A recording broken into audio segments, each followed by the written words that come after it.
Շնորհակալություն, պարոն Պապիկյան, նախ շնորհակալ եմ այս նախագիծը ազգային ժողովում ներկայացնելու համար։ Ենթադրում եմ, որ այս նախագիծը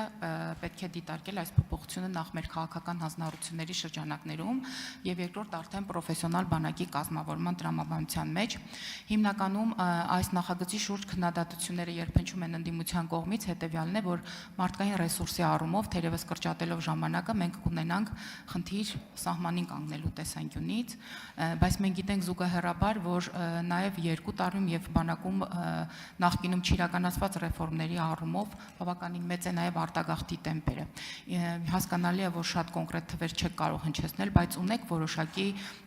վիճակագրություն կամ արձագանքներից կարող եք որոշակի հետևություններ անել։ Այս նախագիծը որքանով դրական ազդեցություն կունենա ներգաղթի վրա եւ պաշտպան հայրենիացից խոսեցիք, բանակի գրավչությունը մեծացնելու տեսանկյունից էլ ինչ ծրագրեր եք քննարկում։ Իհարկե բարդ է կանխատեսումներ անել կամ գնահատել, թե արտագաղթի վրա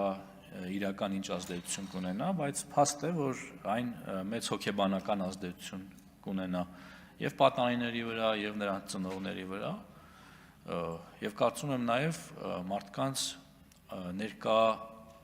իրողությունները ավելի շոշափելի եւ զգալի կդարձնի, զգացական կդարձնի, այսպես ասած։ Արձագանք։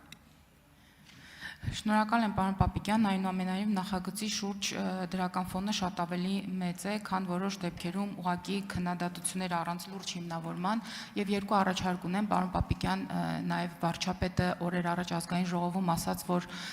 պատրաստ է քաղաքացիների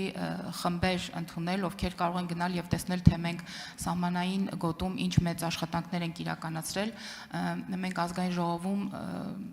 սովորողների խմբեր ենք ընդունում, չեք կարծում արդյոք, որ հատկապես կարևոր է 12-րդ դասանում սովորողներին կամ առաջի երկրորդ կուրսում սովորողներին նույնպես ընդգրկել այս խմբերում, որպեսզի տեսնեն բարեփոխումները եւ մի հետաքրքիր միտում կա, պարոն Պապիկյան, ես արդեն 3-րդ ծնողից նամակ եմ ստանում, որոնց երեխաները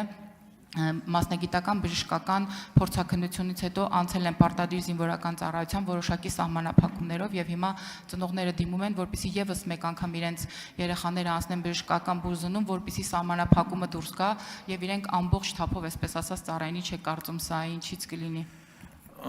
Պատճառները տարբեր են։ Նախ, որ մեզանում ցավոք սրտի կա այսպիսի միտում, որ տարիներ շարունակ,